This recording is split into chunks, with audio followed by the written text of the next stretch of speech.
Mr. Speaker, members have raised their concerns with a range of damaging policies pursued by the Leader of the Opposition. This includes voting against critical investment for our NHS, stating that maternity pay is excessive and the minimum wage a burden, and even backing harmful fracking when last in government. So is the Prime Minister aware of any attempt by the Leader of the Opposition to justify these dangerous positions which would cause untold damage to communities like mine in South Dorset? This government has given millions of people a pay rise of £1,400 by boosting the minimum wage. We've strengthened parental leave with better rights for parents, got huge investment into our schools and NHS, and all of that whilst ensuring that pay slips of working people have not been affected. It's clear whose side we're on, the working people of this country. Now, I haven't heard the Leader of the Opposition clarify why she opposes all these things, but now is her chance. Leader of the Opposition, Kemi Badenoch. Mr. Speaker, the Prime Minister can plant as many questions as is like with his backbenchers, but at the end of the day, I'm the one he has to face at the dispatch box. And I welcome him, Mr. Speaker. I welcome him back from... Mr. Speaker, I welcome the Prime Minister back from his trip to Azerbaijan, where he has unilaterally made commitments that will make life more experienced for everyone back home. Speaking of making life... Somebody's suggesting reading. I think if you notice, the Prime Minister also reads. So please get your And, Mr. Speaker, I can pre-prepare my questions, but he needs to answer from his mind. Yes. Speaking of making life... Responsible for the answers.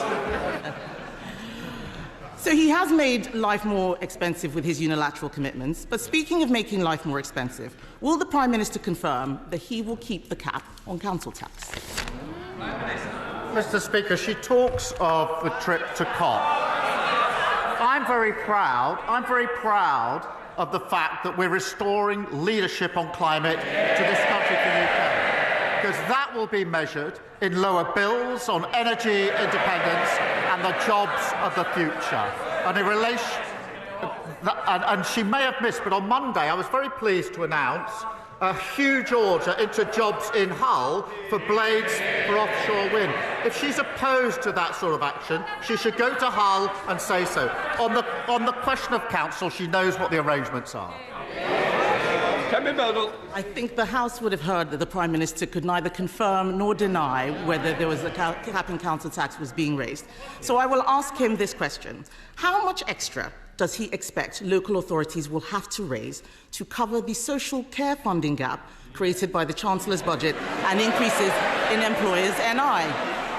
He told the member for Edinburgh West just now that he was covering social care. How much extra does he expect local authorities to raise?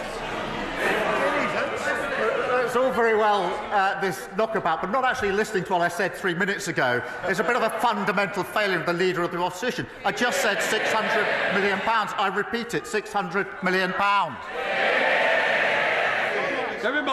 That he has repeated that number because he has probably not listened to the Labour-run LGA, who said that with no separate funding for the Chancellor's budget announcements, care providers will likely see increased costs, which will cost councils more, and all of the £600 in grant increase he is giving will not cover what is required for adult social care. It is clear that they had not thought through the impact of the budget, and this is the problem with having a copy-and-paste Chancellor. Did they not realise that care homes... care homes, GP surgeries, children's nurseries, hospices and even charities have to pay employers' NI? We have put more money into local authorities than they did in 14 years. They left them in an absolutely catastrophic state.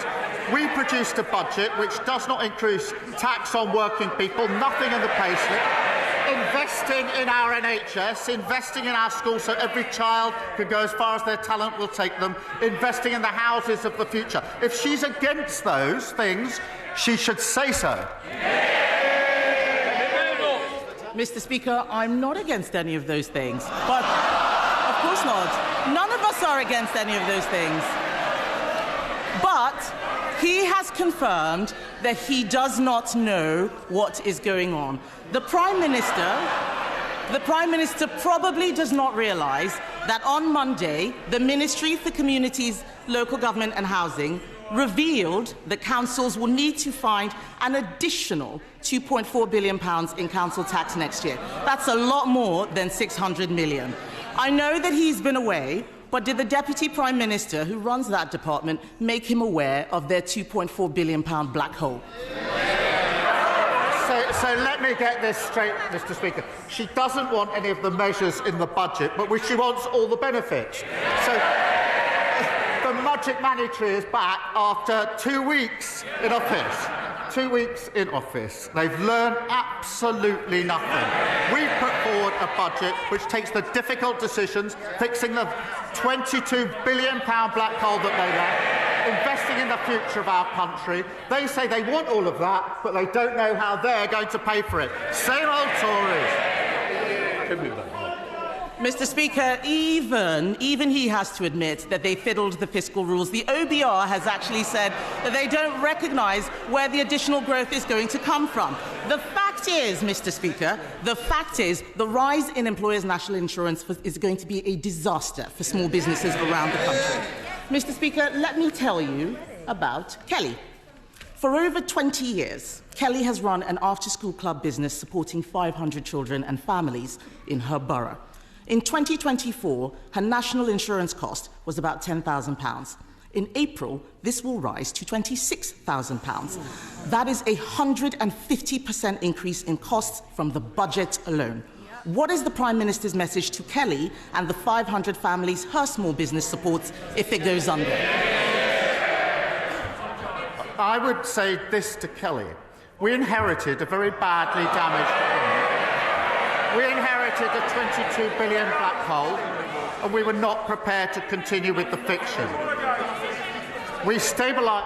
Oh, Ms Lopez, I'm sure I couldn't expect better from you as a PPS as well, Prime Minister. I would say to Kelly, we are fixing the mess that we were left.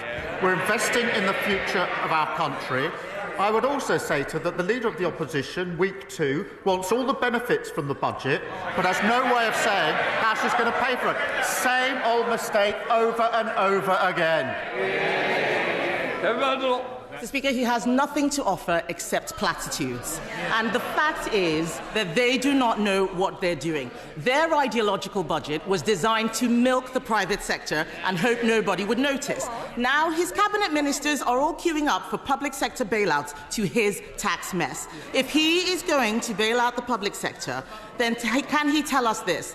Does he think it is appropriate, as the Ministry for Housing has done, to approve a 4-day week for councils that is not flexible working, but is actually part-time work for full-time pay?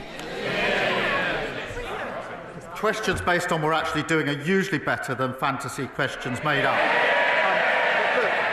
Mr. Speaker, what did they deliver in 14 years? Low growth, stagnant economy, a disastrous mini-budget, a £22 billion pack hole. And now she wants to give me advice on running the economy. I don't want to be rude, but no, thank you very much. Patrick Hurley! Patrick...